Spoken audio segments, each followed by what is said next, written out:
You're tuned to The Drive on your 24/7 home of the Black and Gold. Steelers Nation Radio.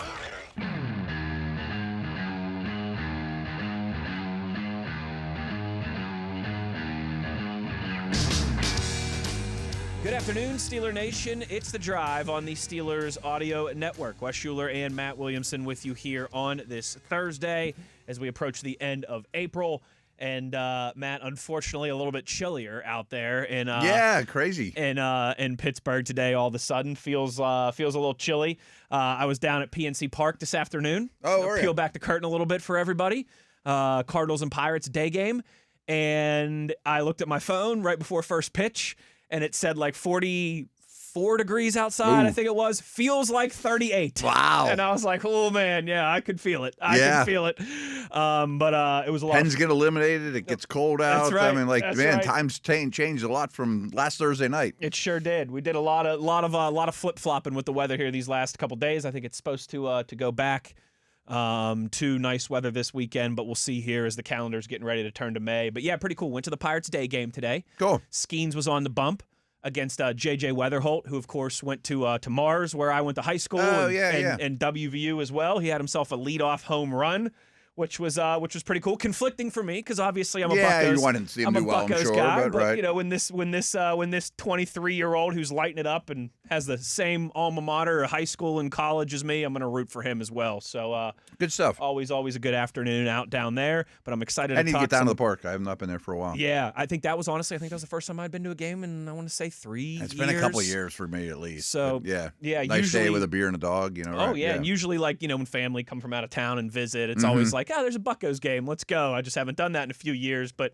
always a good time down there, and pretty decent start for the lads. Hopefully they can carry that into the summer. Matt, I want to talk with you here about a few things today. We're gonna be joined by our buddy Mike DeFabo in this hour of The Athletic. We'll get all the latest from him. He's been cranking out some good stuff. Yeah, his thoughts on Aaron Rodgers, his thoughts on the draft, plus some more.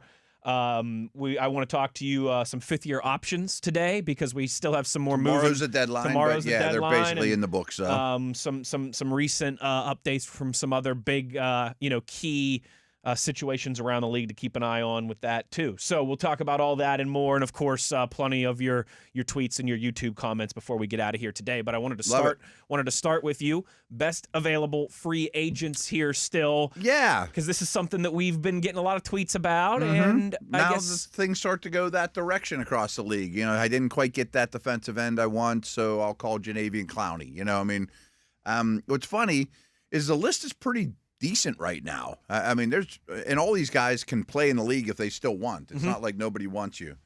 But in a way, you're kind of viewed a little different now. It's like you're kind of on the scrap heap at this point. Like, what's wrong with them? Or, Sure. A lot of these guys are still pretty valuable. I mean, they're probably a lot of one-year deals in their future and, bouncing around the league at this point in some of these guys' career, but doesn't mean they can't be real helpful. At this, a good chunk of these names that we're going to discuss, at some point in their career, they were considered amongst the best at their position. Yeah, you're going to know these names. Tyreek Hill. I mean, exactly. At one point, if he wasn't wide receiver 1 in the NFL, he was quickly right there. He's going to the Hall of Fame. Right. And some other guys that have similar type credentials. And you're right, probably not Keenan anybody. Allen. And, right. These guys are really good careers. Guys who lead their franchise all time in receptions and receiving yards. Calais Campbell signed today. He as just a 40-year-old. signed with the Baltimore Ravens. Yeah, isn't he 42? I thought he was 40 exactly, but he still might even be older. That's impressive. It is. Yeah, yes, he's had an amazing career. He's 39. He's about to turn 40. About to turn 40, okay. I'm sorry to Calais. I'm sorry I aged you there and threw that 42 He looks on it, though. He is. So let's talk about some of these names that are still out there. I don't know if a lot will interest the Steelers, but a lot of these guys still are going to fill in blanks around the league. And there's a couple for the Steelers I might kick the tires on. There sure are. I think especially some wide receivers. Yes, in particular. Again, you and I, for those who haven't been listening every single day, this past week since the draft, we've gotten a few times, I'd say probably 4 or 5 times, people have tweeted us and been like, okay, now what would you still like to see added? If you were to add, and we are kind of now in that final stage of roster building here as teams start to finalize their rosters as they get ready for off-season programs. Gaps. So let's talk about some of these wide receivers here. I want to remind me to bring this up to DeFabo, too, because I think he put together a very tentative final 53-man roster, and I'm real curious what you do at the wide receiver room right now. Okay. I mean, the other positions I don't think are as topical, but there's definitely a spot for somebody else. There is. Yeah. There is. So let's go over some of these names that somebody else could be if the Steelers were to add another piece or But two let's to go this through the whole roster in list. free I mean, agency. they're names that people should care about. I completely agree. Let's start with wide receivers, though. Real quick before you go there, the traditionally, I mentioned Clowney on purpose. There's always those old school edge mercenary guys this time of year that'll still get you 7-8 sacks, play the run, full-grown man strength. Joey Bosa's still out there. Yeah, right. I mean, these are legit dudes that probably just can't play as many snaps as they once could, and they'll still get an okay contract.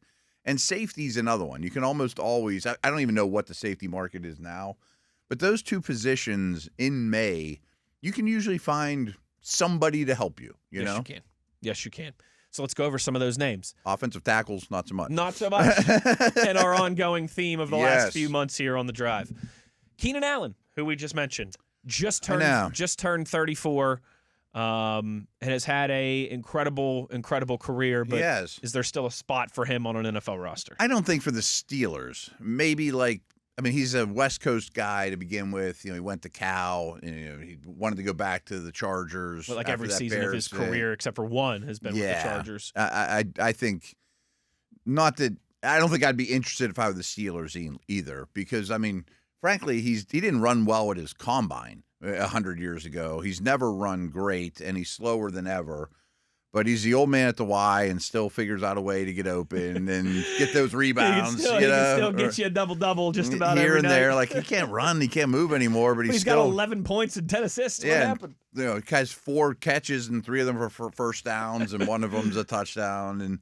But he's basically slot only, and I just think the Steelers are probably good with slow slots that don't have any explosiveness to them. You know, he wouldn't be for me, I don't think. But I bet he hooks on if he wants. I think he could still help somebody somewhere in some type of role. He's just got that type of skill set and experience and game brain too at this point. What about Tyreek Hill? Just turned 32. There must be too much going on there. Coming off a major knee surgery. If he was just totally good to go. Oh, yeah. And he also has off-the-field stuff. He has got some off-the-field stuff. I would assume he would have been signed by now. I've heard his name not linked to any teams at all. Makes me wonder, is he still a ways away until he can actually go? He even brought up retirement, though, within the last couple of years, saying, I only got a couple of years left. I'm going to move on with my life. Maybe he's not interested. I don't know. He's an interesting case. Yeah. Because if he's back from that knee injury, 32 years old. Maybe he's not quite the cheetah anymore, obviously. But I bet he's fast. I bet he's still. I bet he can still move. Would you kick the tires even if you got a good bill of health or you had a good relationship with the agent and trusted everything? For the Steelers, I'm talking about. There's a lot there. The only thing first would obviously have to be a conversation of what do you expect your role to be? What do we expect your role to be? Right. And I don't want distractions. And, yes. You know. Are you comfortable potentially being wide receiver 4 on this team? Mm-hmm. If all goes to plan, we want you to be wide receiver 4, and everyone's healthy, and Jeremy Bernard's ready. And that doesn't mean you wouldn't play on some 1st and 10s or even start a game here and there or whatever, but you're not going to be out there. You're not going to lead the league in receiving, that type of thing. But you would assume I know Tomlin's gone, which was his specialty, between the Haywards and Rodgers of the world, if he gets out of line or anything, I think you got some guys that could, kind of govern that inside the locker room. But I lean towards no, don't get me wrong. But he's explosive. Absolutely. But that's the biggest thing is the fit within what you already have and kind of the accepting of that role. Right. Another person who I think would have been signed at this point if there weren't some off-the-field things going on, Stephon Diggs, still a free agent wide receiver, too. The entire reason. Yeah. Now, he's not also a downfield threat anymore, and he didn't play. He only played like 65% of the snaps with New England, but he was pretty darn reliable, still a really sharp route runner, gets you a lot of first downs, plays hard. There's no diva stuff on the field with him, but there is stuff lingering. I mean, Patriots gave him like $20 million last year. A lot. Yeah, yeah. And he had a really good year on the and field. he was, helped them get to the Super Bowl. Juwan Jennings, interesting one. I think he's in Minnesota today. Or yesterday or today, but you're right. Visiting with the Vikings this week. Definitely interesting. Really redundant, though. That's the short. Yeah. Especially for a guy that you're probably bringing in as a rental without, a long-term commitment. I assume it's a one-year deal. He's a lot like Pittman, but not quite as good. He definitely does not help your explosion problem concern. But, they had this saying in San Francisco, it's third and Juwan or whatever. Yeah, that's right. That's right. He just produces and moves the chains and goes over the middle and all those things. But I wish someone of his ilk was a little more outside the numbers downfield guy, not his style of play, because he's probably the most sought after wideout. I think he's probably still the most sought after guy on the market. You're right. He is a little redundant. And if he was younger, I think it would be one thing where you'd be like, okay, that's all right. He'll be redundant for a couple years and then maybe he can be the guy. But he's an interesting case. And I would imagine he wants probably real money. Yeah. Not some 1 year prove it. Right. I think that's the only reason he's out there is he probably overvalued himself, but he was not just going to take a 1 year, $4 million deal. Two more wide receivers on this list, Matt. Deebo Samuel and DeAndre Hopkins. No on Hopkins. He'll turn 34 in June. He doesn't get away from anybody anymore, and he's always been a contested catch guy, but no. I don't know what to think about Deebo. I think at this point you could get him pretty cheap on a 1 year deal. I think his days of getting a lot of carries every game and that kind of stuff and the gadgety stuff is probably gone. But he's physical after the catch and hit him in stride and plays hard and blocks and maybe. Of all the names that we mentioned, he might be the one that I would have the most interest in. Yeah. He's taken a beating over his career. I wonder if there's doctor stuff out there we don't know about or whatever. Just like, man, he's got a lot of things. He's just holding on to a thread, but he's gotten beat up. Let's talk about some of these guys in the trenches, not necessarily for the Steelers. Yeah, we could probably just buzz through the names, but there are some big names to keep an eye on. Mekhi Becton still out there. He's coming off an injury, but still, you don't find many starting O linemen that are 27 years old. Now, too. right? It's nuts because he was one of those puppies when he came out. Yeah. He's been in the league now for like 6 or 7 years, I think, already, and is only 27. I think he's proven he can't be a tackle. He has to be a guard. Agreed. But when he's healthy, he's a pretty darn good guard. He might be a starting day one guard for somebody if he can pass physicals and that type of thing. I think there's still some real value there. Joel Bitonio still available. That one shocks me a little. 34 years old, but I think he'd be a nice piece for any organization really to have. Unless you're like in a situation where the Steelers are at right now, where it feels like you are greedy with your offensive line, and you might even have one too many. Not that there's anything wrong with that. Probably full. But I bet you if we were to make the list of teams in the NFL that feel like that right now, we could probably count them on one hand. We could probably count them on one hand. If I was him, I would be like, I'm going to wait until a good team calls. I'm going to wait till a good team calls me in August. Maybe they're a week or two into camp, and they're like, I lost a lot of games with the Browns. That guard that guard that we thought we had, and he's not showing up in training camp so far. We drafted Pregnon, and he's not what we thought he was, or something like that. Absolutely.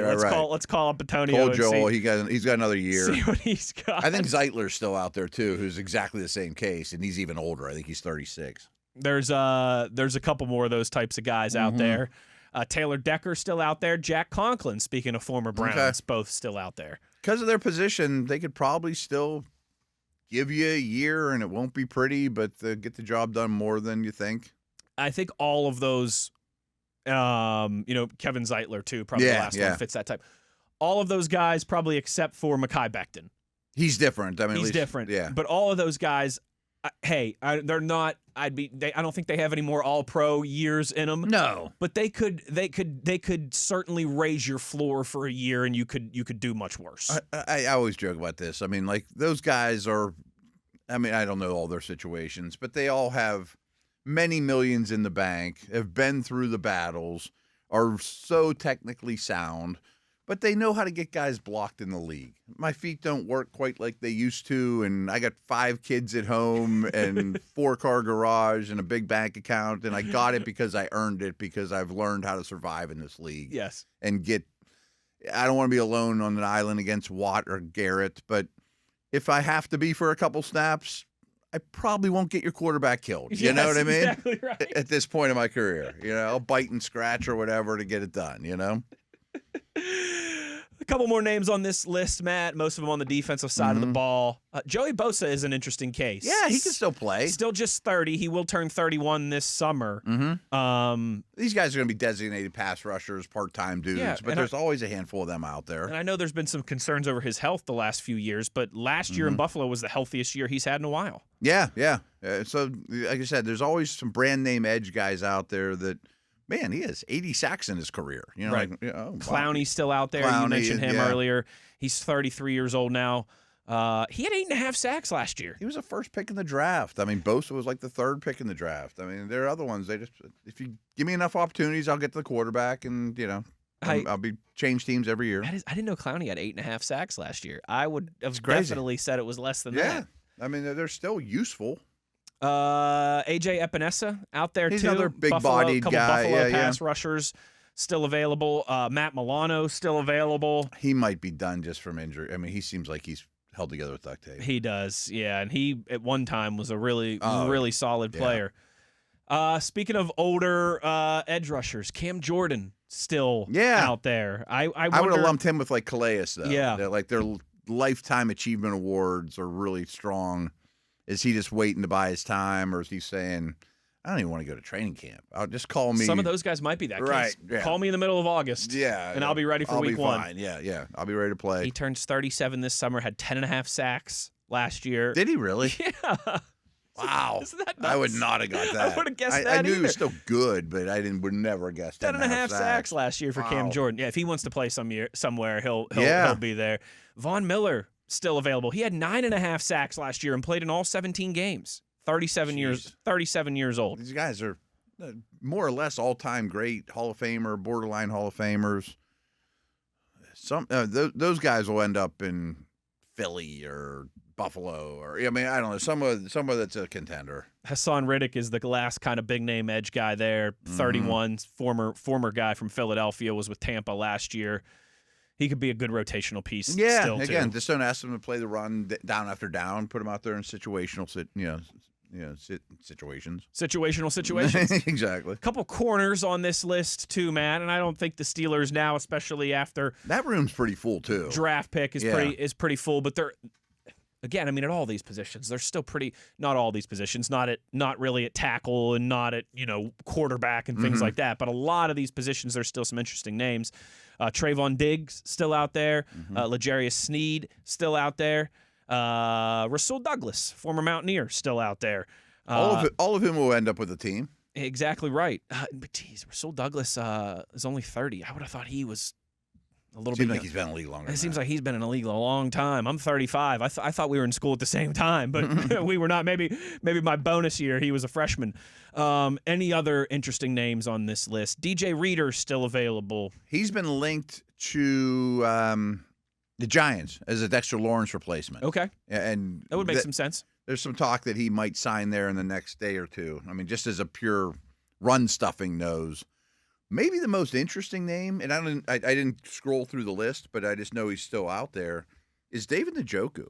I was just going to bring him up. I don't think there's anything wrong with him. I have no idea why he's out there unless he's been choosing to. I mean, he isn't much of a blocker, but we saw 1 million tight ends drafted. He can still play. He's had a good career. He's only like 28. Maybe that's the reason. Why is because teams knew this was going to be a tight end heavy draft. Maybe it wasn't the right year to be a free agent Jonnu Smith's still out there. You know what I mean? Yeah. I know we soured on him here, but you would think some team in the league would look at him. He's still 30 years old. He's had some productive seasons in the NFL. He wasn't happy to see Arthur Smith go to college. Or he'd have been with Arthur's new team, Well, the way that NIL money is looking nowadays, man, I wonder if he has any eligibility left. But like Njoku might be an every down starter still. Like that one doesn't add up to me. What's going to happen with?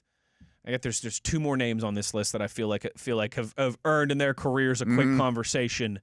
Bobby Wagner being the first. He'll turn 36 this summer. I mean, he's going to Canton one day. Oh, but, yeah. I'm honestly kind of surprised, and maybe he is just waiting for the right time to announce a retirement.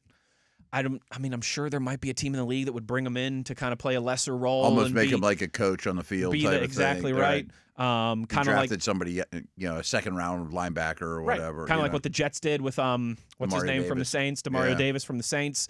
But he will be 36 in June, and he doesn't run that. Anymore. It's one thing to be a Cam Hayward and Cam Jordan at that age, but some of those D linemen are Calais Campbell, very slow to. They have the old man strength. They can still play. If you're a corner or a linebacker and can't run anymore, it just doesn't matter. Bobby Wagner, though, has had an incredible career. Incredible career. He'll First ballot Hall He'll of be Famer, in Canton. He'll be in Canton one day.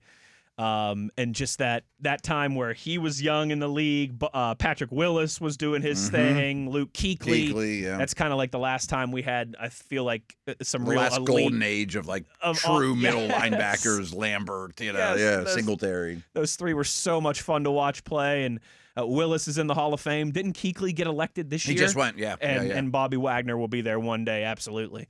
Last one, Matt, formerly of this parish. A guy who has a chance to go to the Hall of Fame one day, Russell Wilson, quarterback. Yeah. Some talk about him potentially going to the Jets, right? I haven't heard that, but was that it, right, guys? Does that sound right? The reports, I can't remember. I think it was the Jets. I wonder. He's a tough one now. I'm not trying to kick him out the door because he could still be helpful. He had a visit with the Jets, and this is true for Aaron Rodgers. But some of these older quarterbacks, it almost doesn't matter what offense you run. You're just running the Russell Wilson offense or the Aaron Rodgers offense. I mean, at this stage of their career, and his offense doesn't translate very well to the modern day NFL, and he doesn't extend like he used to. I wouldn't say he's a distraction, but I would much rather have Rodgers mentoring my young quarterback than Wilson. He doesn't seem like the put your shoulder around him, big brother, going to help him out as much as you'd want. I wonder if his time's done, or does he need an injury or something to happen before somebody calls him? Be a spot starter while our guy's out, or I don't know. Last year wasn't pretty. No. And it'll be interesting. And what end of his tenure here was rough. Kind of similar. What does he think his role still is? I assume he thinks I'm the guy. Sure. I've always been the guy. I might be a Hall of Famer. I'm really good. I don't think anybody agrees with him, though. No, I don't either. And I understand. That's the belief that got him the career that he had. Sure. But yeah, I respected what he's done. Absolutely, great deal. He's got potential Hall of Fame credentials. He does. There will be a conversation about Russell Wilson and Canton here one day. Post Seattle has not helped his cause, though. It has not. The last couple years have certainly Denver not helped was real his cause. bad. Yeah, started good here and didn't end well here. Let's take our first break. Beefy kind of free agency segment there. Your remaining UFAs that some of Yins had been asking about. We will talk about plenty of things. We'll cover plenty of ground with our buddy Mike DeFabo of The Athletic when we return. Just getting started here on this Thursday. Uhler, Williamson. It is The Drive, Steelers Nation Radio on the Steelers Audio Network.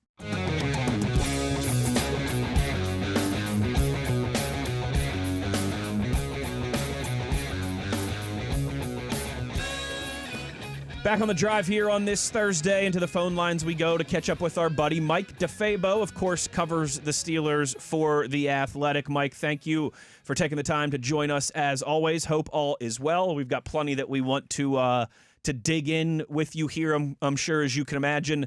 And beginning with all the latest around Aaron Rodgers. As you wrote in The Athletic this week, just yesterday actually, I believe, the most important position remains the Steelers' biggest question mark.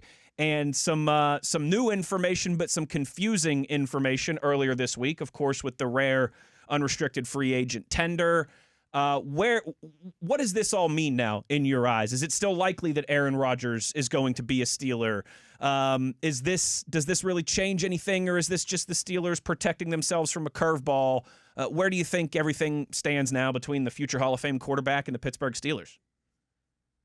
Yeah, it was really confusing the way that it came out because first Adam Schefter called it the restricted free agent tender or the right of first refusal, which there is no right of first refusal.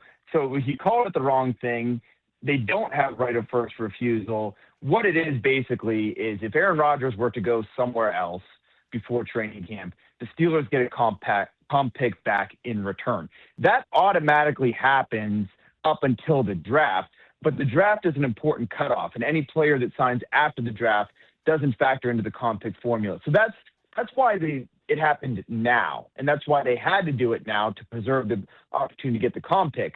But as I brought up online, would a team that knows that Aaron Rodgers is for certain going to report to them and they know exactly when that's going to happen, need to put this tender on the player to make sure that they get the comp pick? And so even though I think the overwhelming likelihood is that Aaron Rodgers is going to be a Pittsburgh Steeler, it does suggest that there's at least the smallest bit of doubt in the decision makers' minds that they think, you know what, we better get this insurance policy just in case. And again, throughout this entire process, people that I've talked to have remained optimistic that this is going to get done. It's just a matter of when. But, you know, with Aaron Rodgers, trying to predict what he's going to do and when can be a dangerous game. And for that reason, until he does sign on the dotted line, no one really wants to speak in certain terms. Well said, because you're right. That first refusal thing really screwed me up, and I've been asking around. You know, like, so the Steelers can match a contract. No, they can't, right?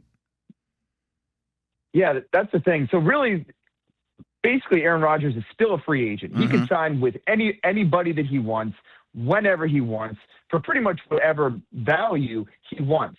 Where the next artificial deadline or date to know is training camp. And once training camp begins for the Pittsburgh Steelers, essentially the Steelers have his rights. And so my understanding of it would be this prevents Aaron Rodgers from hypothetically waiting until a competitive team loses a quarterback and swooping in and signing for them, similar to what Philip Rivers did last year with the Colts. Okay. That cannot happen. Now, I also, the way I understand it, and it is pretty confusing and rare, I think the Steelers would be able to trade him if that were to happen. But again, I think you're right on that, yeah. Everybody's belief is that, and even Art Rooney came out yesterday talking with NFL Network and said, we think this is going to wrap up in the next couple of weeks. You know, the new target, and again, there's no deadline. There never has been a deadline, but the new target is sometime around OTAs. When he's talking about the next couple of weeks, you know, you could put the math together. That puts you somewhere around May 18th when the OTAs begin. You know, mandatory minicamp then begins at the beginning of June. Those are the next two important dates, I think, to circle if we're trying to predict when Rodgers might do something. Mike, I think we would probably all agree at certain points in this offseason, you know, kind of the benchmark moments, right? The combine in Indianapolis, the owners' meetings in Arizona, those type of things.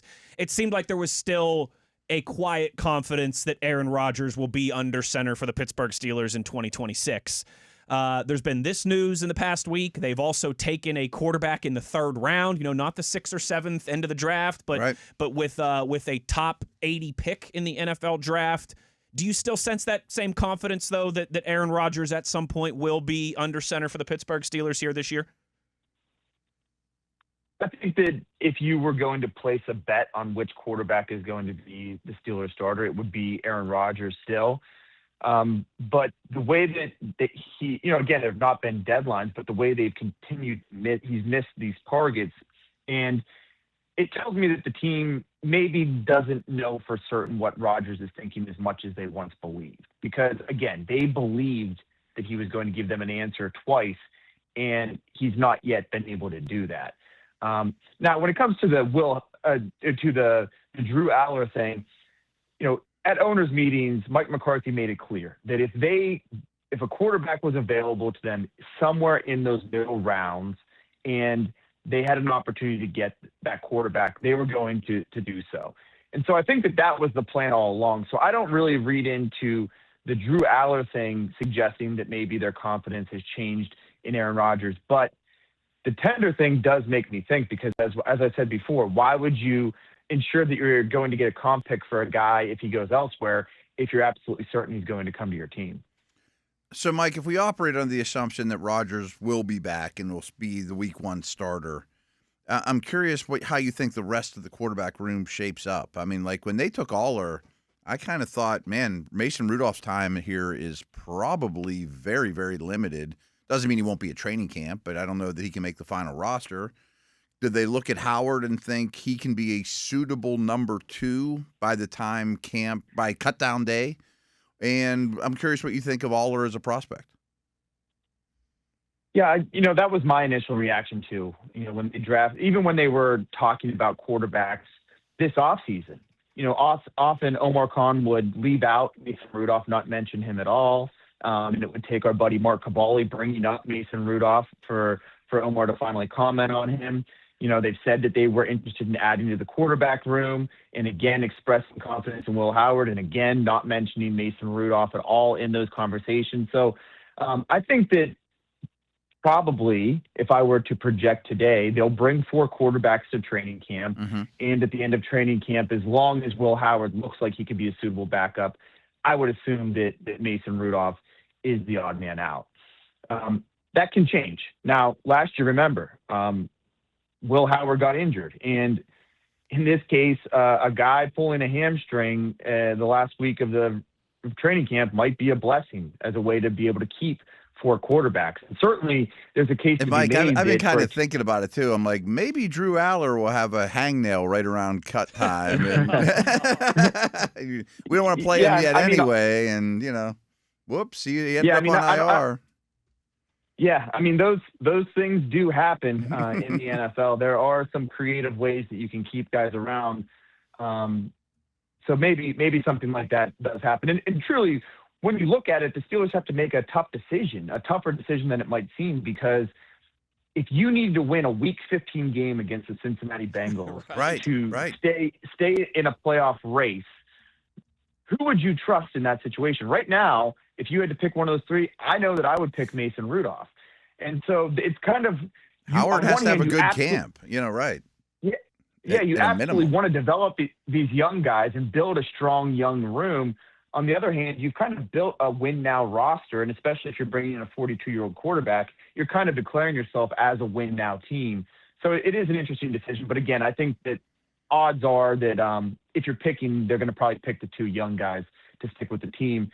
As for your question about Drew Uhler, I think it's a fascinating pick for a new coach who has such a history of working with quarterbacks, dating back to Joe Montana, Brett Favre, Aaron Rodgers, Dak Prescott. He's often gotten the best out of those guys.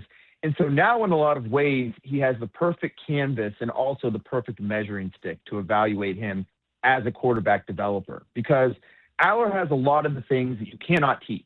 He has the size. He has the long arm that they talked about. He has the big hands.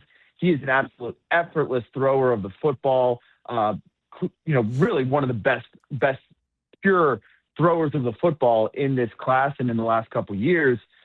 So what can Mike McCarthy do to clean up the footwork that is a mess, to work on the processing, which needs to improve significantly, and to, improve the accuracy, which is also kind of tied to his footwork and his processing. So I think in terms of long-term potential, Drew Uhler might have one of the highest ceilings of any quarterback within this class. And now it's up to really Mike McCarthy to try to unlock that. Mike DeFabo of The Athletic with us here on The Drive, Steelers Nation Radio on the Steelers Audio Network. This is another one, Mike, where we're asking you to kind of put your forecasting hat on here, which I know can be difficult this time of year before we've even had OTAs or minicamp.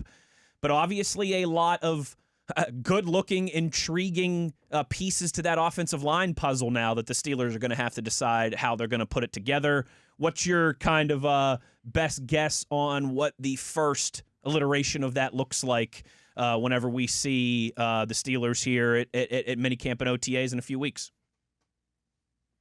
Yeah, I jokingly ask people online, give me your mock offensive line now that mock draft season's over. Mm-hmm. Right. I think I got about 8 different responses, and all of them were reasonable, and you could justify it. My best guess, and I think what they might try to get to at some point this year, okay, I don't know if it'll be week 1, but I think what they might try to get to would be Troy Fautanu at left tackle, Jennings Dunker at left guard. Center, obviously we know your guy Zach Frazier locked in there, Mason McCormick at right guard, and then Maxi Honachor at right tackle. My thinking with that is that could take a little time, though. You're right. That could take a little time. Right. So they might have to plug in, do you want all those young guys week 1? So maybe there's an opportunity for a Brock Hoffman or a Spencer Anderson to be your starting guard. or Dylan Cook to be your starting tackle. It really just depends how quickly these guys come along. Like, remember, they were going to bring even Zach Frazier along slowly. Nate Herbig was taking all of the starting reps in camp. He got hurt, and they said, you know what? This guy is ready. Zach Frazier is ready. Now, he was in a completely different category than Maxi Honachur because, he had been playing football since he could basically stand upright, and was a very smart player and powerful and everything that you would want. Despite his alma mater. That's right. One or two smart guys come out of there, but not many. We produce great radio hosts, though, I tell you. Don't win many football games anymore, but we produce some good broadcasters. Yeah, so there's a lot of moving pieces, and I think that really we need more information before we can answer that question. But eventually getting to what I said, I think my justification for it is, like, you would like, in this day and age, your first-round pick to play early. And I think that Big Max's best opportunity to do so would be on the side that he's comfortable at right tackle. And Faletanu, he has experience playing left tackle, and also he is a very versatile guy. So that's my best guess. But again, right now, I think that anybody's guess is pretty good. Do you have any inclination what's going on with Dean Lowry or Darnell Savage? Do you think they'll be Steelers when it's all said and done? Yeah, both of those are interesting cases. Savage, I have a lot more clarity on than I do Dean Lowry. So Savage, my understanding is that they came to an agreement. They basically realized that they were looking for a depth safety. He kind of fit the price point and the experience level that they were looking for. There was some type of a medical issue that then delayed it, but it did not wipe the deal out. Basically, The Steelers were like, okay, once this is not a problem anymore, then they're planning to sign him. Now, we still want you, you still want us, etc.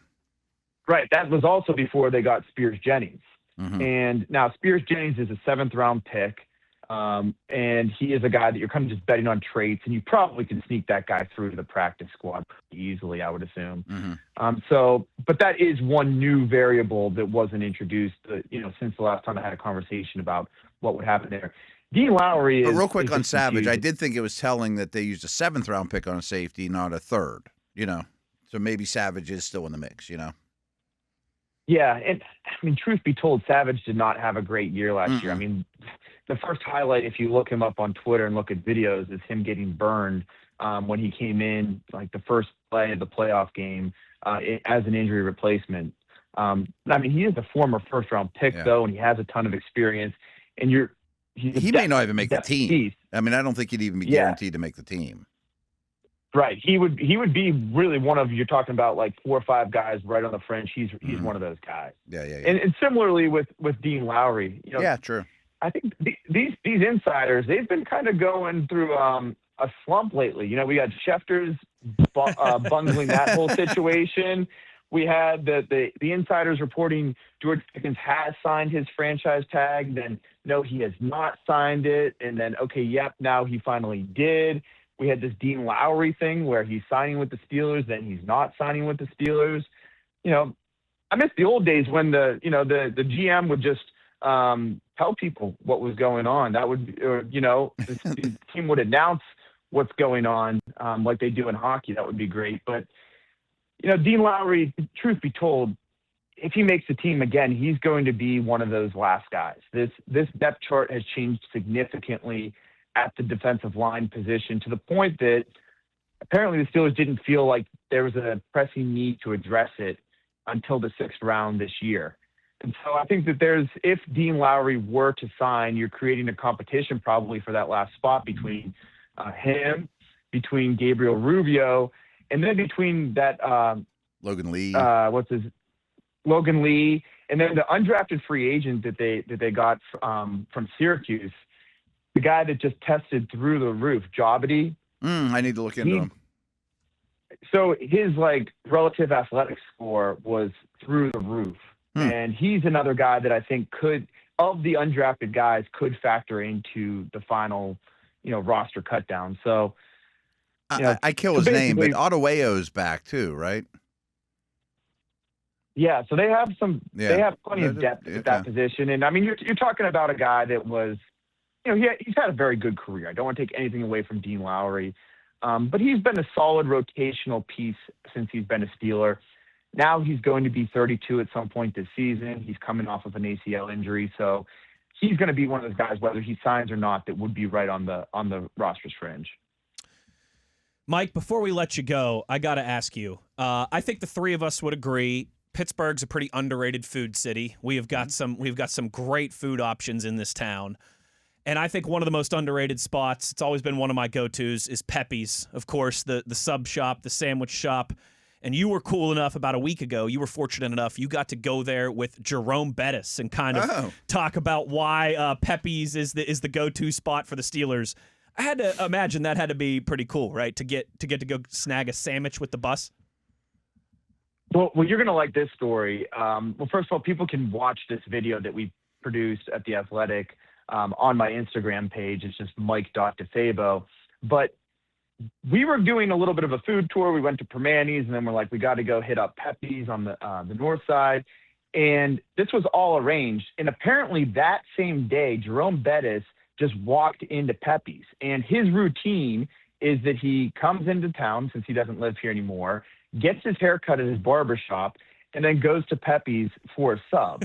Because, and then he goes and he does the Jenna Harner show featuring Jerome Bettis on Channel 11 after that usually. And so... You ever met Jenna? I love the show. If someone could introduce us, that would be great. You guys might hit it off. So you guys will get along. So the funny thing is that, we actually were not planning to interview Jerome in any sort of a way, but he is such a regular at Pepe's and has been going there since he was a player, and they had practices at Three River Stadium, and the guys would just kind of like head over there after practice, that he just happened to be there. So it was definitely pretty cool. And Jerome is, he's really he's just a great guy, and reminds me of why, the Steelers back in the day when I was a kid growing up, you fell in love with them not just because they had some great teams, but they also just had some really good guys who genuinely realized that it was important to connect with their fans. And Jerome is one of those guys. That's cool. That's awesome. Pretty cool story. Make sure you're checking out all of Mike DeFabo's. I bet you can put a sub or two away. I just one or two. Yeah. Just one or two. I know our guy Max Starks is a card-carrying member of the Pepe's fan club too. Okay. And I'm sure he can put away two or three of those bad boys. I bet you the three of us could sit here and name underrated Pittsburgh restaurants for the next hour with ease. But Pepe's would certainly be on that list for me. Mike DeFabo, make sure you're checking out all his work and coverage in The Athletic. Thanks for your time, dude. Great stuff as always, and we'll talk to you soon. All right. Thank you guys for having me. I appreciate it. I'll talk to you soon. There goes Mike DeFabo. Make sure, again, checking out all his work and coverage in The Athletic. He's been on top of all this Aaron Rodgers stuff and draft stuff and does great work as always. We are way overdue for a break. Couple beefy segments to get us started here today. We'll hit a couple tweets and get our first hour of the show wrapped up. Wes Uhler, Matt Williamson. It's The Drive, Steelers Nation Radio on the Steelers Audio Network.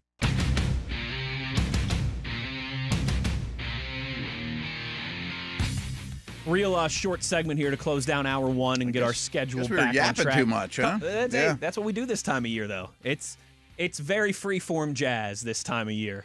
It is. And it certainly is. And we, big kind of free agency conversation, and have obviously plenty to talk about with our buddy Mike DeFabo. I got to apologize. I'm out of my element. I don't have my contacts in. I got my glasses going.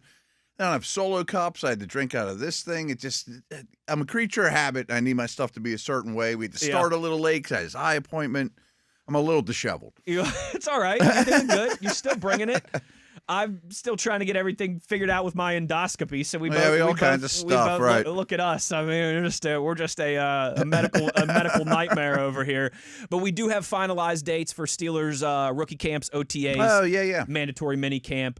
That posted actually today by Teresa Varley on Steelers.com this morning. So we know that this is from a legit source. Rookie mini camp, Matt, begins next Friday, 8 days from now. That happened really quick. I mean, it's already May. It's already that rookie always mini blows camp. me away. They get those rookies acclimated quick. Friday, Saturday, Sunday, 3 days of rookie camp. I don't think we broadcast from that one. I don't think we ever have. Yeah, no. yeah, And yeah. it's usually over a weekend too, and it's just kind of a different Friday, Saturday, Sunday and they schedule. don't do much. I mean, that is nursery school. Yes, it is. Yeah. Yes, it is. And then starting Monday, May 18th, there'll be a few weeks of OTAs. Monday, Wednesday, Thursday, that first week, the 18th, 20th, and 21st. Then the next week, Tuesday, Thursday, Friday, 26th, 28th, 29th. And then in the following week in June is mandatory minicamp, which That's is Tuesday, when Rogers Wednesday. reported last time. That's when he reported last time, so that'd be really the time I'd keep an eye on this year. That's Tuesday, Wednesday, Thursday, June 2nd, 3rd, and 4th. And then they have another week of OTAs on the back end of that, June 9th, 11th, and 12th, which I think maybe is the extra that their allotment allowed under new head coach. I'm not sure on that. okay. But that feels like an extra week than they usually get for OTAs. Yeah, I was thinking that too. But that's different because in the past, it's always been OTAs, minicamp, which the minicamp is the mandatory part. This year, it'll be OTAs, mandatory, and then another week of OTAs. So just a little different. No, it is a little different. Okay.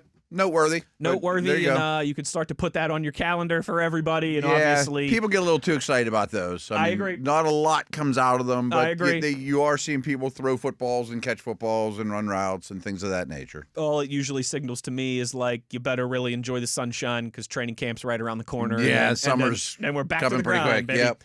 Hour in the books, another hour to go. We'll talk some fifth-year options and hear what Art Rooney II had to say on the NFL Network as well in hour number 2. All that and more. It's The Drive, Steelers Nation Radio on the Steelers Audio Network.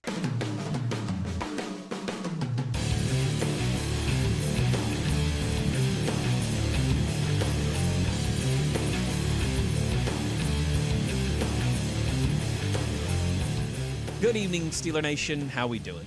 Well, that's good. Us too. Hour number 2 of The Drive here on your 24/7 home of the black and gold. Wes Uhler, Matt Williamson.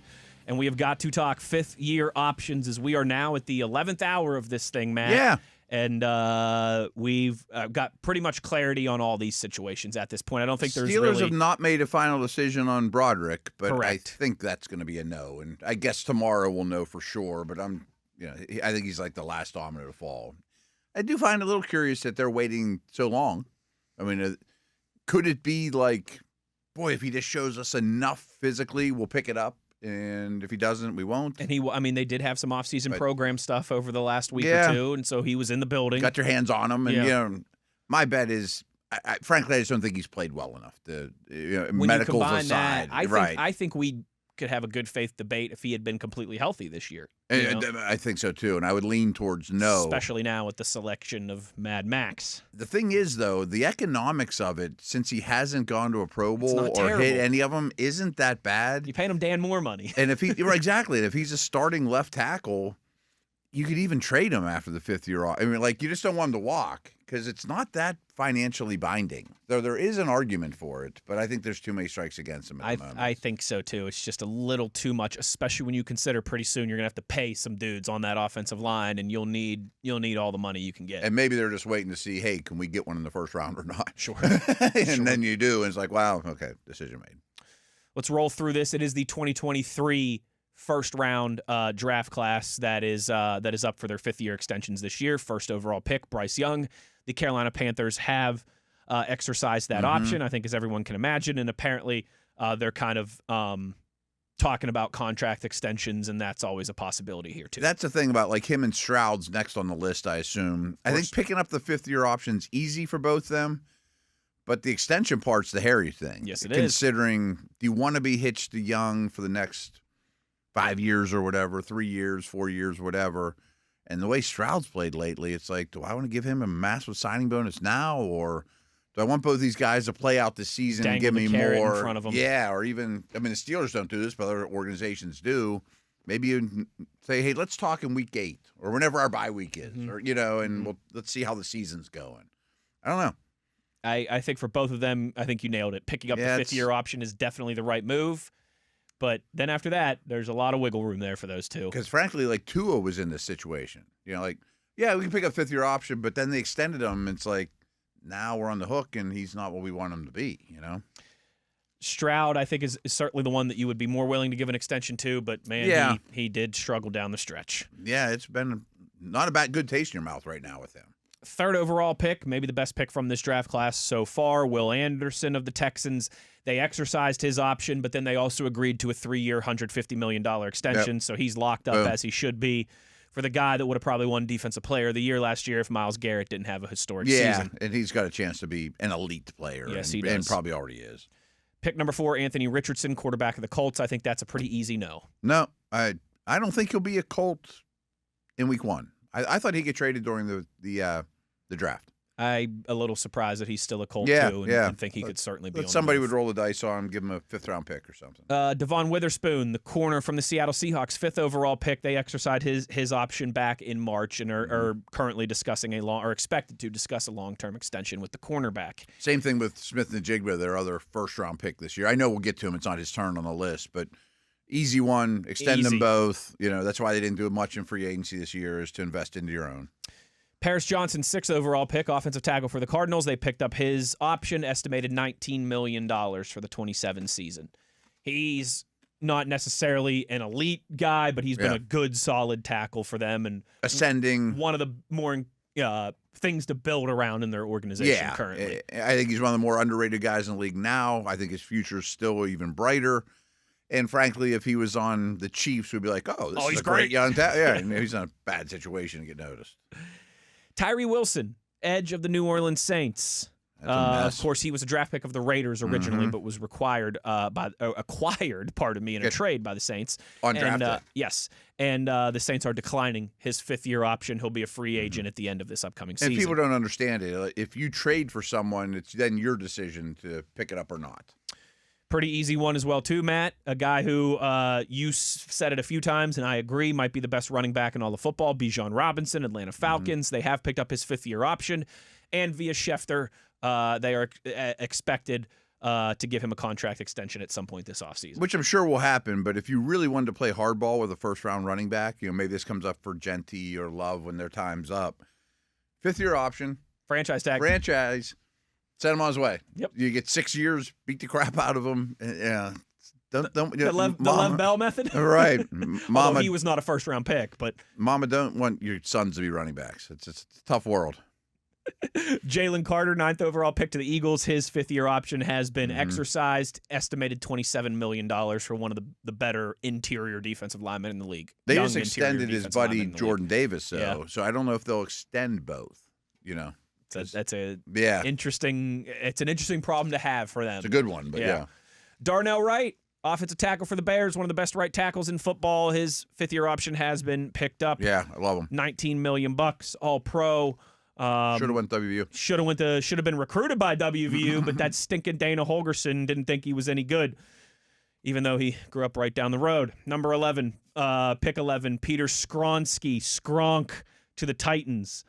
His 5th-year option has been exercised right around that $19 million number. Cut and paste what we said about Paris Johnson. He's a great young guard, but nobody knows it yet. 12, Jahmyr Gibbs. Of course, his 5th-year option has been... Cut and paste what we said about Bijan. Cut and paste what we just said about Bijan, and the Lions are reportedly still working on a long-term extension with, you want to talk about explosive plays, the guy who kind of defines explosive plays at that position. This is a good draft class. A really good draft class. Lucas Van Ness, edge, Green Bay Packers. Option has been picked up for him. Yeah, picking up the option for Van Ness. Didn't see that coming. I think he's a very average player. You know what, though? The number is less than $14 million. Yeah. That's not a bad. He hasn't hit any of the escalators. 14th, Broderick Jones, still unknown. 15th, Will McDonald, edge rusher for the Jets. He has had his 5th-year option exercised. 18.5 sacks over the last 2 seasons. He's another one I don't think he hit any of the escalators, so it made it a little easier. Yeah, and maybe not to the extent of some of the other guys we've talked about, but he's another one that if he was on a better football team, I think more he people can get after the quarterback. Would be talking about him.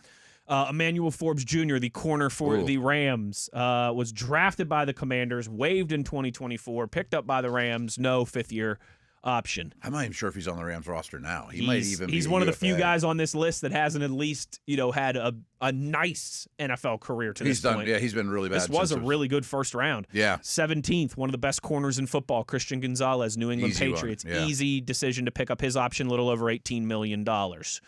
also reports that they are negotiating a I'm sure they'll long-term get that done. extension. 18th, Jack Campbell, an old Mike Tomlin favorite. Mm-hmm. He's been good. The Lions will not exercise the All-Pro linebackers option because it's massive, $22 million, which would have I guess he hit made all him the the highest paid off-ball linebacker. He hit all the escalators. They are looking to sign him to a long-term extension. But this is, I think, as you rightfully said, it's kind of like the Tyler Linderbaum situation. A little bit, right. Kind of a You have technicality. A great one, right. Because linebackers are all lumped together like offensive linemen are. So there's not the distinction between edge, outside guys, and off-ball linebacker like there probably should be. Which raises the watermark. $22 million. I mean, that's more than Fred Warner's making right now, currently. Yeah. Can you make him the highest paid linebacker in the league? I mean, not quite. You know, but then he's like, well, what if I hit free agency? I might be the highest. Free agency, right. I'm going to get Tyler Linderbaum money because someone's got the Someone's money. Someone's going to have a ton of money. Because I'm a good player, and it'll probably be a slight overpay, but I'll still give that team value, and they'll be happy with me, and I'll be real happy with the check. Yeah. That's hairy. I mean, that was honestly one of the reasons many of us, including myself, were critical of running back in the first round, linebacker in the first round. Like, they hit on their picks, but they had all that draft capital from the Stafford trade and didn't take premium positions at all, which paid off quick, but now you're kind of paying the fiddler a little bit too, you know? 19th, Kalijah Cansey, the Pitt guy, has had his fifth-year option picked up by the Bucs, estimated about $14.5 million. He's an interesting case because when he's been on the field, he's been really good, but he's had some health issues. He missed all or most of last year, Yes. But he gets after the quarterback from the interior. He sure does. No, when he's been healthy, he's been a good player, and I think it's certainly worthy for the Bucs to to give him another year and hope that he can return to health. It's so funny that him and Vita Vea are the start. Like, they couldn't be any different. it's a nice tandem, though. It is. They're good players, yeah. Jackson Smith and Jigba, pick 20. You might have heard of him, obviously. He signed a 4-year, $168.6 million contract, highest paid wide receiver in league history. Now we have this weird run of wide receivers in this draft. Yeah, that's right. A bunch in a row here, beginning with, obviously Jackson Smith and Jigba, and then Quentin Johnson.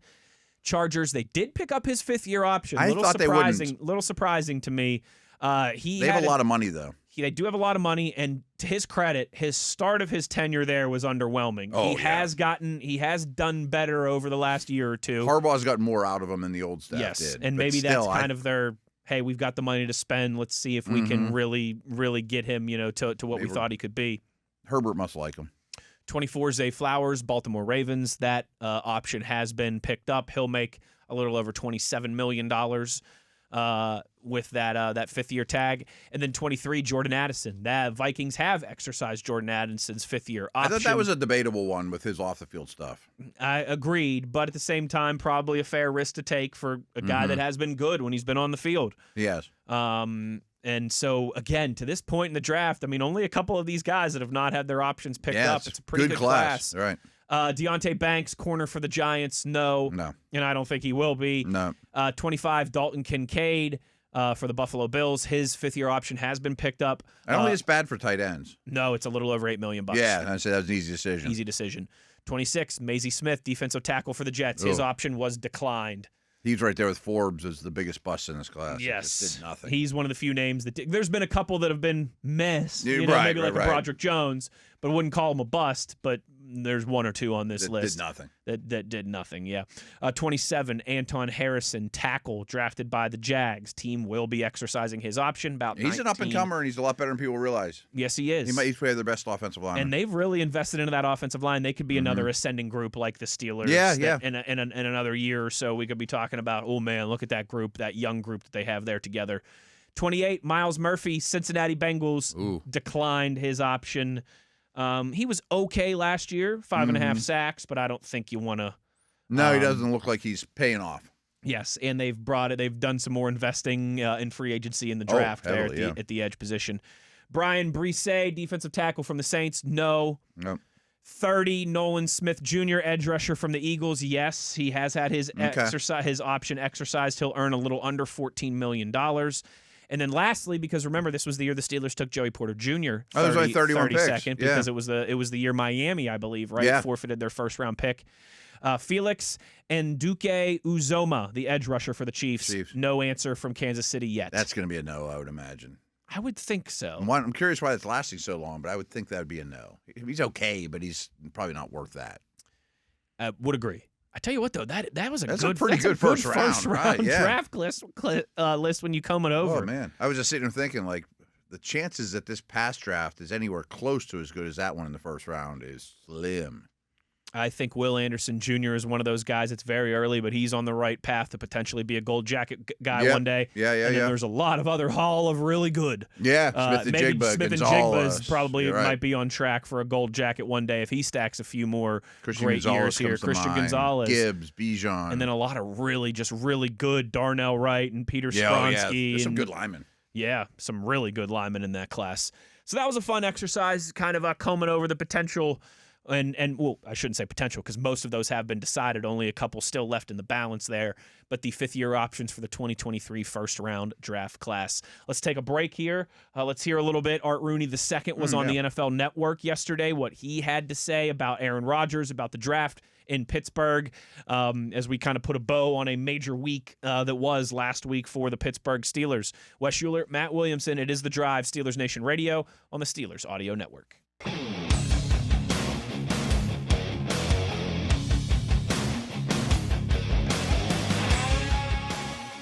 Back on The Drive here on this Thursday. As we roll along, we're going to do a beefy final segment with a lot of your Twitter questions, comments, concerns, reactions.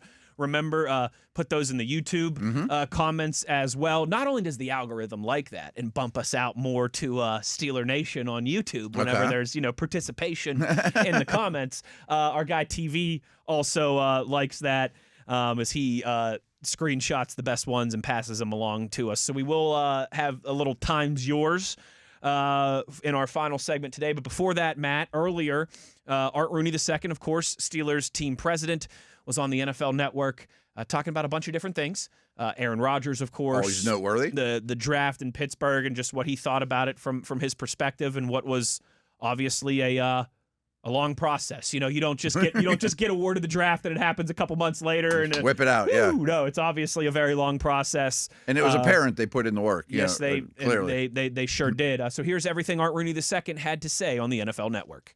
A new record for attendance at the NFL Draft. 805,000 people over 3 days right there in the city of Pittsburgh. And the man who brought the draft to that city, Art Rooney II, joins us right now here on the Insiders. Art, I was there. It was logistically the best draft that I have been to. The people were phenomenal. The images. Just tell me from your perspective what it was like watching the draft take over Pittsburgh.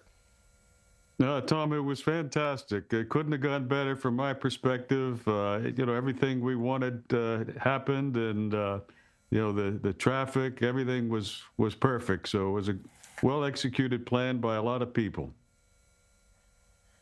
Art, I know you and your son Dan too put a lot of work over a lot of months into getting this to go. It worked beautifully. The pictures of Pittsburgh were stunning. Even in the rain, the crowds were crazy. I don't even know if you've had time to recover yet, but what sticks out in your mind? What's your favorite memory from those few days? There are a lot of them, Judy. Certainly seeing the number of people over there on the North Shore on Thursday and Friday night was great. But the other highlight was when we drafted Eli and the reception he got there in the seventh round was probably the greatest seventh round pick we've ever made, for sure. Eli Heidenreich, he was born in Pittsburgh, went to Mount Lebanon High School. He's a hometown guy. He's also in the Navy. What was the plan? In other words, when you go into this draft, are you thinking, let's get the local kid in the seventh, or how did that all come together on the final day of the draft? Yeah, I mean, Omar and I did talk about it, a couple days before, and we just said, look, if the opportunity is there in the seventh round, and Eli hasn't been picked yet, we're going to take a hard look at taking him. So I'm glad it worked out the way it did, and we're excited to have him. Art, we're going to get to talking about the Steelers in a second, but before we do, I want to ask you about this. Right before the draft, you did not slam the door on the idea of Pittsburgh someday hosting a Super Bowl. You said it will not have a dome in your lifetime, but you said you couldn't rule it out completely. Is this something, are you in Roger Goodell's ear occasionally saying Pittsburgh, especially after what we saw last weekend, Pittsburgh should have a Super Bowl? Well, I think we certainly made a good case for it. Let's put it that way over the weekend. So I would never take it off the table. I admit it's probably a long shot, but I think we proved that we could do it if we were given the opportunity here in Pittsburgh.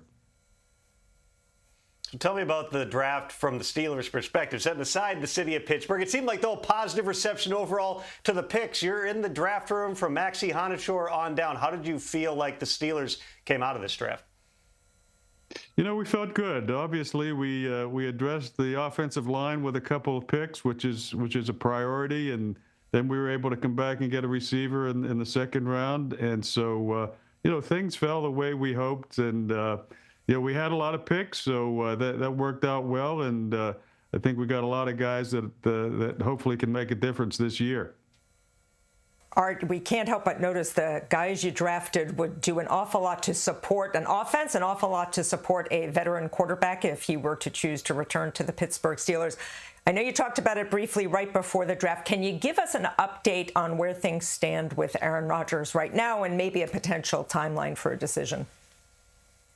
Yeah, well, we've been in contact with Aaron on a regular basis. You know, he's been keeping us up to date on his plans, and even though I thought it probably would have been concluded by now, I think we will come to a conclusion here in the next few weeks. Art, when you yesterday used the UFA tender to make sure that Aaron Rodgers, if he were to sign someplace else, you would get draft pick compensation. I haven't gotten the sense that that's something that is going to happen. But can you just, since it's been misinterpreted in a lot of different ways, just take us through the logic of using a tender that's not used very often? Right. Well, the main thing that the tender gives us is potential for a comp pick. If Aaron would choose to go to another team, we don't expect that, but by the same token, you never know, and it's just something that we had an opportunity to protect if needed. The deadline was Monday, so if we were going to do it, we had to pull the trigger on Monday. We alerted Aaron and his representative that we were going to do it, and so not a real big deal, but just something that if in the unlikely event that he goes somewhere else, we are eligible for a comp pick in that situation. This has been an offseason of sort of unusual change at the Steelers. You don't do change all that often. You obviously have a new head coach. You're bringing in a whole bunch of new players. How do you feel about where the team is now? How are things going with Mike's transition to the Steelers? Yeah, we're excited to have Mike McCarthy, a Pittsburgh guy, but he's done a great job. I think he's brought in a great staff. And, now they're in the process of developing a roster that we hope is going to compete, in the AFC North this year. And I know Mike's really excited to be back in Pittsburgh and have a chance to compete in the AFC North. So, so far, so good. Art, you mentioned Mike McCarthy being back in Pittsburgh. Obviously, you've had a Pittsburgh native before with Bill Cowher, but periodically we get photos of Mike. He went back to his dad's old bar, saw the people there. Usually Pittsburgh, the Yingers rally around their own. Have you sensed that a little bit with Mike back in Pittsburgh? No, I really have. I think from the first opening press conference, when people heard Mike and his Pittsburgh accent, he had a lot of conversions at that point. So I know Pittsburghers are excited to have him, and he's excited to be here. I mentioned when I introduced him at the league meeting last month that he's the only head coach in the league that can look out his office window and see the neighborhood he grew up in. So it's pretty cool. And at the end of the day, it doesn't matter. We got to win games, and that's what he's here for, and that's what he's excited about. But it is fun to have somebody that's was born and raised right across the river here. Art, thank you very much once again. And if that draft or if the Super Bowl does come to Pittsburgh, if the accommodations can be very similar, we would love it. I think we'd be happy to come back. So we appreciate it. Well, I can't guarantee we'd have the same weather, but we'll try. So thanks for having me today. Mr. Rooney's just being modest there. Matt and I have covered this many times. Exactly. The weather in western Pennsylvania is much like it is in southern California. It's just 80 degrees and sunny and beautiful. Gorgeous every and perfect all the time. Pittsburgh might as well be Phoenix when we're talking weather. Art Rooney the second there. That's on the obviously NFL be a Network. stumbling block, though, for Super Bowl. It is. Yeah. And it's funny because they've only ever had one in kind of the mid-Atlantic, northeast corridor, of course, MetLife in New York City, which was, geez, what now? Probably like 13 years ago. And they lucked out pretty well for that one weather-wise. I remember it being too bad. I think it was like high 50s and fine, but it could not be. I think moving forward, if you want to be in a place like we've seen Detroit host a Super Bowl. Obviously, the Steelers won one there, but there's a dome. Minnesota in 2018 hosted the Super Bowl, but there's a dome there, and I think that's why you're starting to see a lot of Bears wanting to build a dome, Browns wanting to build a dome. Is the Bills a dome? It's not, but it's got extra coverage. Yeah, and it's kind of got a system that's designed to basically help with snow, so that if the Bills have a home game in January, you could still have some snow effect falling on the field, but it won't look like what we saw in Denver, in the playoffs where so many times in Buffalo, you can't even find the seats. Exactly right. So it helps. It helps with that. So there still will be some natural weather on the field, but it gives it a lot of relief. I know this makes me burn my cool north, hard weather, card, but I kind of feel like all these buildings in this neck of the woods should be retractable domes. Now hold on. I know that's I know you went to Mount Lebanon where you walk to school every day. Both ways uphill. Both ways uphill, one shoe, and there was ice and snow on the ground every single day. Right. But I just don't want I've always worried about this from the Packers perspective, that you have Favre, you have Rodgers, you have Love, you have all this great offense, and you can't use it because you were the best team and you host the NFC Championship, and it's a total ice bowl. So let's travel down this path for a minute here, because there is part of me that agrees with you. I just want the best product on the field, right? It's why bowl games are in nice weather. I want the best team to advance. Yes. There is another side of me, though, that it's just a fun wrinkle and element of the game. I know. And you know it going in. If you're Buffalo or Green Bay, exactly. If you're Buffalo, prepare accordingly. You don't draft Kyler Murray, you draft Josh Allen, Yeah, I know. I will say, you and Jerome Bettis, you know this about me. Don't tell Nathan I said this, even though I went to a baseball game today. Baseball is my least favorite of the major sports. Okay, yeah. But one thing that I've always kind of found really cool is that it's the only sport where the dimensions of the game are different wherever you go. I like that part of it. And, football field, same place, same size everywhere you go in the NFL. Hockey rink, basketball floor, all the same. But the one thing in football is the weather. Sometimes you have to go to Miami in September where it's still 103 degrees outside. Denver and the altitude, So I do kind of think that's always been the one of the things that I do think is cool about baseball. How some places, the I think stadiums that's a little are all apples to different. oranges, though. It is a little apples to oranges. I love the baseball side of it. You have a short right field, get a bunch of lefty isn't that power kind hitters. of the same as you're the Buffalo Bills get Josh Allen? Sort of, but if Josh Allen can't be Josh Allen because the weather's so bad. Sure. I mean, so bad. It would take me a lot to close the roof, but I at least want the option. I wouldn't mind the retractable dome thing. Yeah. This is almost unplayable, but we're going to decide the Super Bowl champion because of this. Super Bowl who advances the Super Bowl. I'm bipartisan on this issue, I guess. I see both sides, and I don't feel strongly about either or, but I do understand what you're saying. Yeah. As cool as it is sometimes when we have those snow globe type games between the Steelers and the Browns on a Thursday night, I don't want that. That's cool if it's just flurries and lovely. I don't want that in the AFC Championship game in a 10-3, Aaron Rodgers can't be fest. Aaron Rodgers in his prime because he happens to be a Packer. It's I think we're cheating the fans. Let us know how you all feel about that one. I know people have strong opinions on that, and I know there will be a lot of people, I think especially, people that are a little bit longer in the tooth that'll be like, I'd have a conniption if the Steelers ever had a dome. This is Western Pennsylvania. But it might only close once a year, none a year, or there's a severe thunderstorm in week 4. Well, you can at least play the game, You wouldn't have any of those Monday Night Football against the Dolphins where you were playing in an ocean and the punt stuck in the turf. Right. 3-0 And those are was the final memorable, score. and that's cool. Don't get me wrong, but I want the best team to win. I want the best product, ultimately. Yeah. I am with you on that. I do think that's important. And the game's so built on speed now. If nobody can run, You know, We got all these Lamborghinis Right. and we can't even drive them. One more segment to go. We will close down with your question, comments, concerns, and reactions. Your participation before we get up out of here. Wes Uhler, Matt Williamson, and it is The Drive, Steelers Nation Radio on the Steelers Audio Network.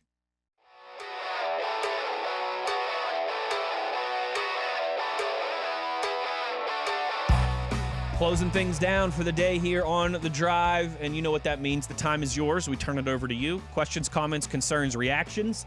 I'm sure most of you listening and participating daily this time of year, diehards. Oh, yeah. Your P1s, right?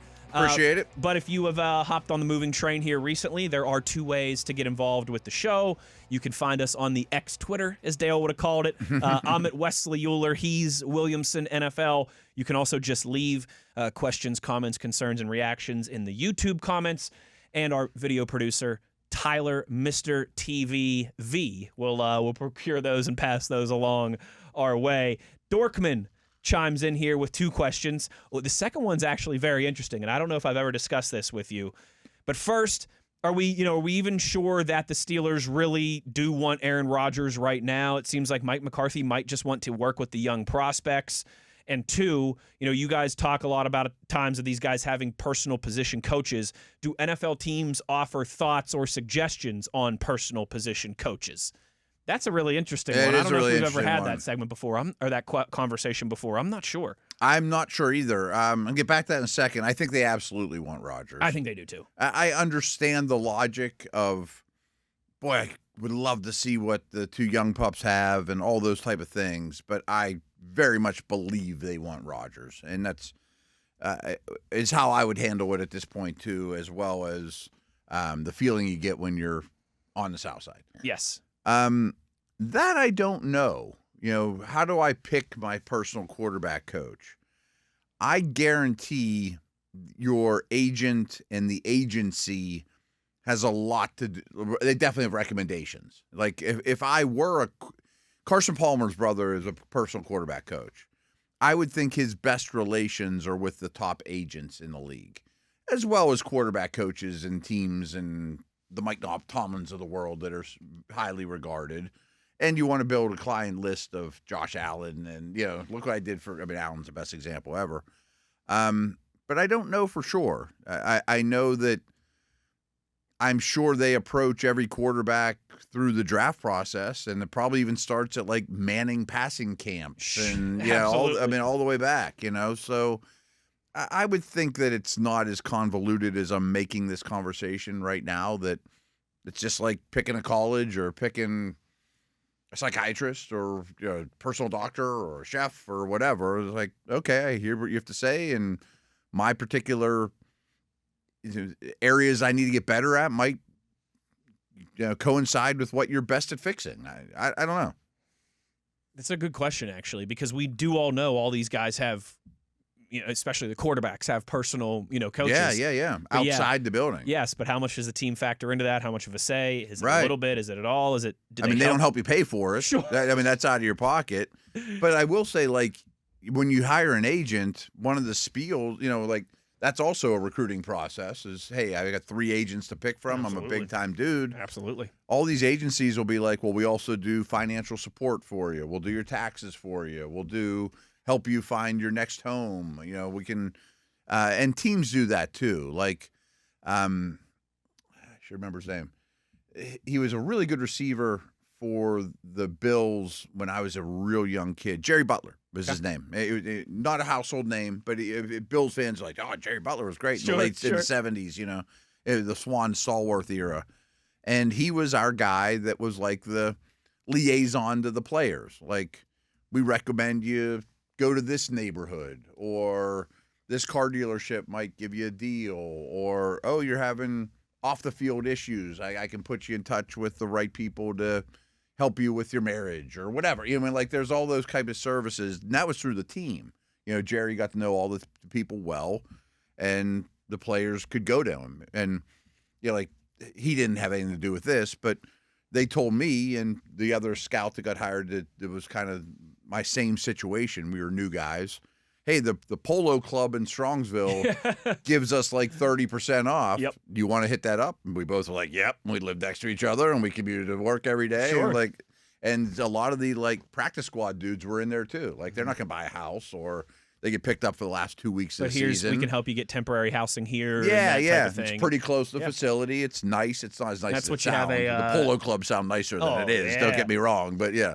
That's what you have a player personnel director for. Yeah, exactly. DY, exactly. baby. Shout out to DY, one of my favorite guys on the Steelers staff. Just saw him in our few days down there. Broadcasted at the facility during the draft. Yeah, so it is a balance of obviously they are not going to hold your hand with everything, but they certainly have a lot of resources to help you at the same time. They do. And between your agents and the team, and it's hard enough moving to a new city and, all that stuff. Imagine being a guy like Mad Maxie Honachor too. Not only are you moving across the country, but you have only gotten into football in the last 4 years. You're semi-new to the country. You're from a different country, and I mean, let's be honest too. In this country, it's one of the things that makes America great. There's living in California is vastly different than living in Pennsylvania, is vastly different than living in South Carolina and living in Iowa, and the different cultures and climates and weathers. And our kids that came from the Everglades or deep inner city Miami to Pitt were culture shocked. And they were 17, 18 years old, It's so they definitely have resources to help these guys. That's a good question, though. That's something I might have to poke around and ask around a little bit more. John says, what is the Steelers' international exemption slot on the roster going to look like? How many people are going to compete for that slot? I think it's going to be Julius Welschoff again. Okay, yeah, I know he's in the mix and I don't know can why hold it as long as needed. Yeah, and I don't know why he's I don't know he's who held his water, in that department before too. Yeah, he's not a bad player. He's a worthy of break glass in case of emergency guy to have around. I think he could be active on game day one day in his life. That's not crazy. I think that's still the guy. I don't know, and this is negligent on my part, who their undrafted free agents are. Does any of them qualify to battle that? I don't know. We're going to talk about that more tomorrow. Actually, we'll do some UDFA updates tomorrow, and maybe look into a little bit more about that Syracuse defensive lineman that Mike DeFabo was mentioning to us earlier. Let's see here. Major headache. Salute, major headache. Get it? He's a major headache. Right. That was a really corny dad joke. I'm sorry. Major Headache says, yesterday you guys mentioned Wolf getting 5th in the 1981 strongman contest. You're darn right he did. Didn't he win runner-up in an American sumo wrestling tournament a few years later? I know he competed in sumo stuff, so that wouldn't surprise me. He did boxing. He boxed Butterbean at one point. Butterbean. He had a gym. He's done a lot of stuff. I don't know about sumo. I know he did sumo. Oh, really? So I don't know what type of competing, but I know he did sumo wrestling and martial arts. He's got a black belt in jiu-jitsu. He does some of that too, right? So it wouldn't surprise me if he participated in some American sumo. I mean, Wolf's a big fella, obviously, and in his playing days, he probably played at 270. Like those guys weren't all 300 back then. No, but for him playing at 270 back then was a big dude. Is a big dude, yes. Right. But he's nothing like sumos are double that. Yeah. Oh my goodness. I mean, the 300-pound sumo is really small. Like Wolf could eat and put it down, man. But I don't know. He didn't look like those guys. It'd be a lot more muscle on him. I mean, he had a better body than those guys from the beach. Probably you know what I mean? Knew how to use his leverage and everything very well. But you're right. But still, I mean, that was. If anyone can point us, if you can find TV, any, if you of course, can find is any, on it. He just sent us something. Wolf sumo. Oh wow, there it is. There. Oh my goodness, there's a Wolf picture of it in his sumo with his hair and his beard. Good Lord! I mean, I'm sure he wasn't easy to move and leverage and sinking his hips. I know what I'm watching here. As soon as we get out of here today, oh, that's fantastic. But he does not look like the typical Japanese sumo wrestler. No, he looks like he's a few bricks short of a load there. Compared to the guys he's. That's hilarious. That's awesome. Oh, Sudesh asks here, you guys were talking about some of the best draft day trades yesterday. Don't forget 1996. The Steelers send their 2nd and 4th round picks for Jerome Bettis. Oh, man. Yes, that's a great one. That the Troy trade up is tough to beat, but man, Jerome, I think certainly right on the heels there. That's a gift from the Rams. People might not remember this history, but Jerome was like the 4th pick in the draft. And when the Rams took him, they called him fullback Jerome Bettis. I mean, that's how much the world's changed, even though he was not going to be a lead blocker for the Rams coming out of Notre Dame. But he was a big back, obviously. Then he was awesome for a year or two with the Rams. And then that team just kind of fell apart. And his numbers kind of dwindled a little bit. And as was the case with that team often, they had a really early pick. And decided we're going to take Lawrence Phillips with the 5th or 6th pick in the draft out of Nebraska. Super talented. About as troubled a first-round pick as you will ever find off the field. Like, I'm almost certain that he was convicted for dragging a woman down the steps by her hair. I mean, like, he was a real bad dude. And just not like was driving reckless on the highway or something, or being marijuana or whatever. Sure, Right. I mean, this is worse than a bong mask or, whatever. Yeah. He was a bad dude. So we're going to draft Lawrence Phillips and dump Jerome. So to the Steelers' credit, we'll take bring him on over. You want to do business? Big back with only a couple years of tread off his tires. Sign us up. 2nd and 4th, you got it. There are a lot of poorly run organizations in sports, and when they do you a favor, you just tell them thank you, and you let it happen. And then Phillips was out of the league in like 2 years. That's a good history lesson there from Matt Williamson. Brett sends a screenshot of a Facebook post that he made during the 2011 NFL Draft. Okay, he said this popped up on my Facebook memories from 15 years ago, and it's funny how things work out. And he posted on Facebook, April 29th, 2011. I love the selection of Cam Hayward, but I really wanted a cornerback today, preferably Aaron Williams. Be careful what you wish for on draft day. It is funny, and Brett, I do love the self-deprecation. Like I've shared the story before. When the most excited I've ever been for a draft pick in my life was for Jarvis Jones. I was standing on the couch in my college house, pumping my terrible towel. I was so excited when the Steelers drafted Jarvis Jones. It is funny how things work out, and we all certainly have misses from time to time. Oh, for sure. That's pretty funny, though, yeah. Joby says, if Uhler were to hit, would it be better? What would be better for the Steelers long term? Him waiting a year behind Aaron Rodgers or him starting at some point this year? I would think basically Mahomesing it behind Rodgers. Maybe that last week 18, if it doesn't mean anything, you start him or something like that. My problem, we haven't had this conversation, but here's an issue that I've been just kicking around is I don't know what story I can tell in May where Uhler will have enough opportunities in meaningful games to convince the Steelers he's the guy, that you shouldn't take Sellers. You know what I mean? Like, because he's probably not going to be ahead of Howard on the depth chart unless he's unbelievable. Maybe he's unbelievable in camp, preseason. Lights it up in a preseason game he's or two. He's your 2, and you're like, man, this guy's too good to keep off the field. I'm Mahomesian level. But Mahomes is a first-round pick, and Uhler's a 3rd. Yes. But, I mean, I understand Uhler has talent. It's happened to Russell Wilson and Dak Prescott and some 3rd and 4th-round picks in the past. Because, I mean, the logic is, let's roll the dice here. We may have solved our quarterback problem with a 3rd-round pick rather than a 1st. And I totally get that.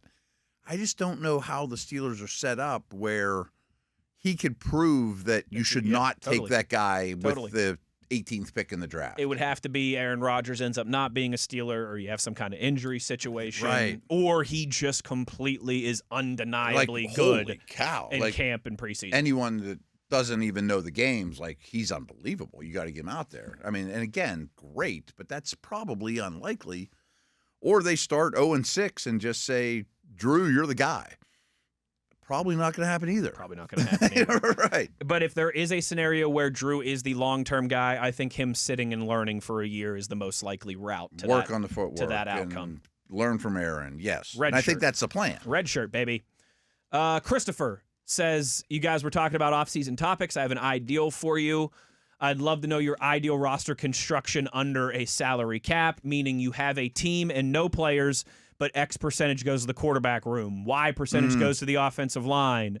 etc. Create a team from current NFL players under the choose and best allocation.